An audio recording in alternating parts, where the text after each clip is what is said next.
Now, let's also look at the United Nations General Assembly. This seems to be the biggest event internationally that engages people. And looking at the president's speech at Hunger, where he acknowledged the contribution of 200 armored vehicles from the Jordan government.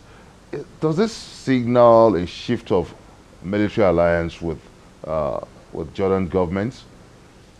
Maybe that is your understanding. But remember that since the coming of this administration, Mr. President has been going around. He has met with G7, he has met with so many other countries, and we have so many MOUs with many countries that are willing to assist us.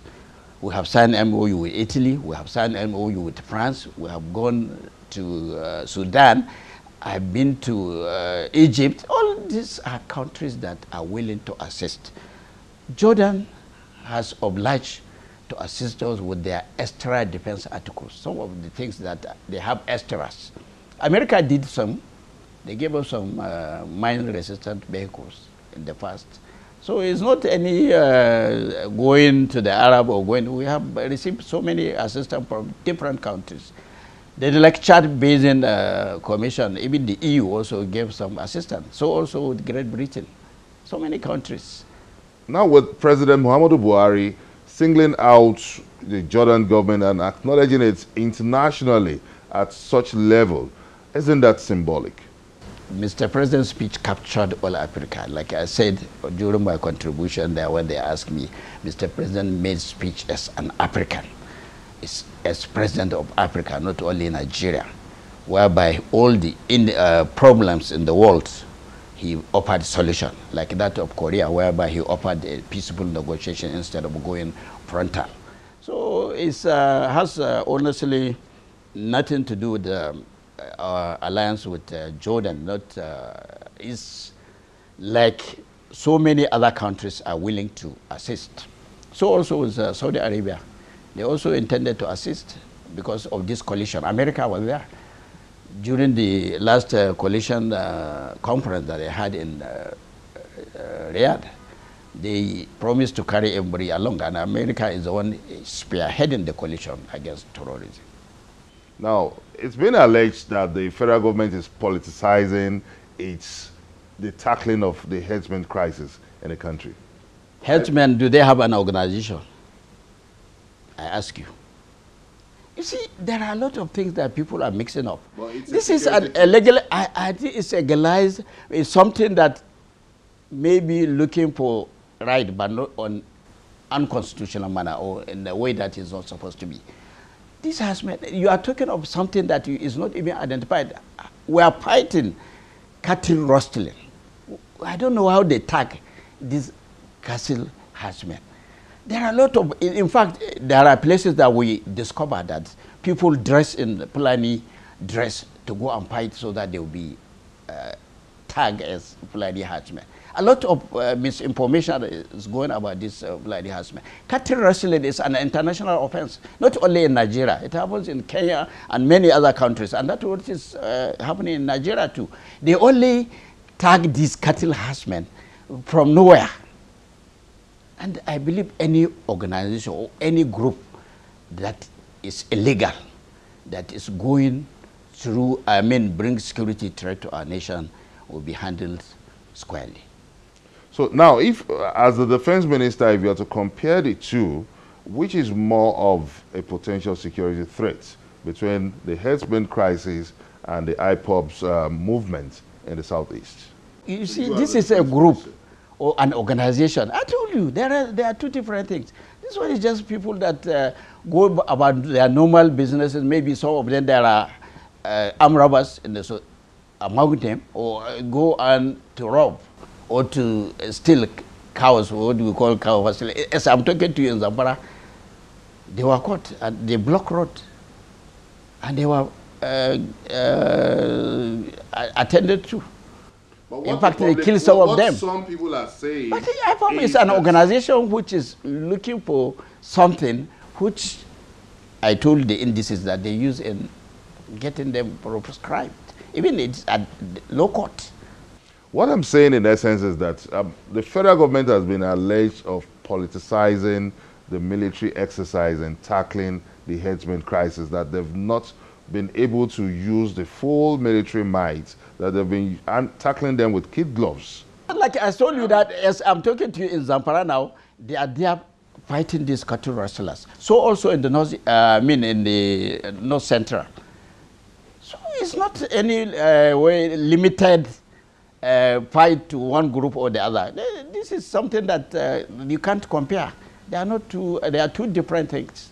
Let's move over to the Boko Haram crisis in the northeast now. With the failure of the military to meet the September 1 deadline, does this give you something to worry about? Military operations are not fixed that you say you must obtain your 100%. You give timeline. When the time did not come, you extend it. So it's issue of making active people. By the time you give them that deadline and timings, they will be more proactive, and more the morale and the other things that will follow up will be higher than when you leave it open. And that is why all military operations are targeted and given timeline. If the situation did not warrant getting the best out of it, then they extend it. That is what is happening. As I'm talking to you, it has been extended. In terms of intelligence assessment now, have there been any intelligence assessment to ascertain why the military failed to meet the September 1 deadline? That is not for public use. Like I always said, you aim at something, but you cannot get it 100%. One issue or the other can sabotage the your target timeline, and it could be adjusted. What we call flexibility is one of the principles of war. You cannot be rigid and say, okay, all you want to attain, it must be achieved within that particular timing. Given a timeline in the military, by military standard, how much of strategic planning goes into this giving of a deadline? Like I said,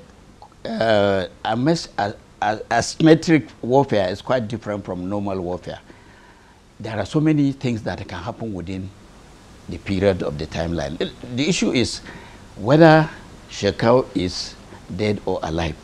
One day it will be discovered, because there could be so many Shekau. He will be killed today, another person can come out tomorrow and say he is Shekau. And all these things we have been pushing it, we have been analyzing it, and at some time to come, all this one will be open. Now, there's a big question that has been going around. I'm taking you back to the IPOB issue, and that's the question of the whereabouts of the IPOB leader, Nnamdi Kanu. Where is Nnamdi Kanu? His lawyer or his other people should come up and tell us. As far as we are concerned, we didn't go for Kanu, and that is why I told you the issue of Python dance has nothing to do with IPOB. They went there for their normal constitutional duty of training, and that is it. Shouldn't the federal government take responsibility for the whereabouts of Nnamdi Kanu? That is why I'm saying, if we are the one that went for him and we didn't, he was not seen, then but he went into hiding. So we are also looking for him. The fact is that Nnamdi Kanu disappeared after the Operation Python dance in the southeast.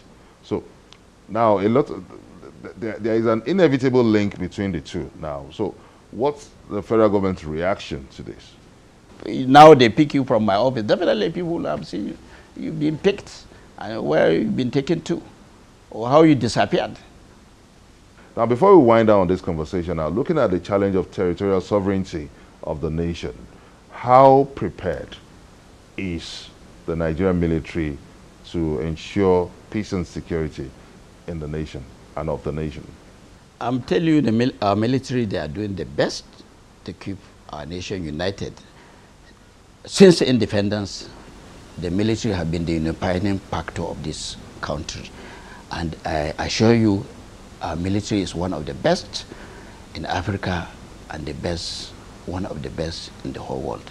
We've been doing our constitutional role assigned to us, assigned to them, and I assure you, no individual or no group will stabilize this nation when our armed forces are alive. The Honorable Minister of Defense, Brigadier General Mohammed MANSUR Danali, thank you so much for making our time to be part of this episode of Question Time. Thank you very much. Thank you very much, and you are welcome always. Thank you. And that's it on this episode of Question Time. What's your take on the Operation Python Dance in the Southeast by the Nigerian military? Send us a comment on our social media platforms. Join us next week for a fresh episode of the show on Channels Television. Many thanks for watching. I'm Benga Ashuru. Bye for now.